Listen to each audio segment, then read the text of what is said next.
నమస్తే అండి. నేను మీ కృష్ణ.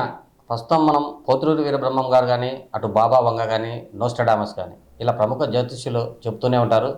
త్వరలో కలియుగం అంతం కాబోతుందని, త్వరలో ప్రపంచ వినాశనానికి గురవుతుందని చెప్పి కొన్ని సంకేతాలు కూడా వాళ్ళు చూపించారు. అయితే ప్రస్తుతం ఆ సంకేతాలకు సంబంధించి చర్చ కూడా తరచూ మనకు వస్తూనే ఉంటాయి. ఇత్యాది అంశాల నేపథ్యంలో దక్షిణ ఇరాన్లోని పర్షియన్ గల్ఫ్ ప్రాంతంలో సముద్రం ఎర్రగా మారిందండి. ఒకేసారి ఉవ్వెత్తున అలలు ఆ ఎర్రటి అలలతో కెరటాలతో ఎగిసిపడుతున్నాయి.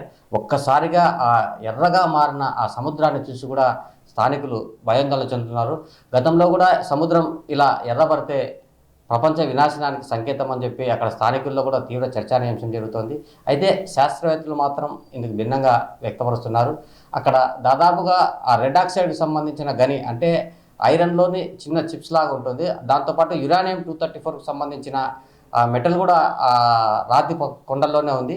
ప్రస్తుతం ఆ రాతి కొండలపై వాన జారవారడంతో ఆ నీళ్లు మొత్తం సముద్రంలో కలసడం వల్ల కూడా ఇలా సముద్రపు నీళ్లు ఎర్రగా మారుతాయని చెప్పి శాస్త్రవేత్తలు చెప్తున్నారు. అది ఏది ఏమైనప్పటికీ ఒక్కసారిగా కిలోమీటర్ల దూరం ఆ సముద్రం ఎర్రబడడంతో స్థానికులంతా ఆందోళన వ్యక్తం చేస్తున్నారు. భవిష్యత్తులో విపత్తు తప్పదని వాళ్ళు వ్యక్తం చేస్తూ భయాందోళన వ్యక్తం చేస్తున్నారు. ప్రస్తుతం ఆ ఎర్ర సముద్రానికి సంబంధించిన ఆ వీడియోలు కూడా మనం స్పష్టంగా చూద్దాం. Thank you.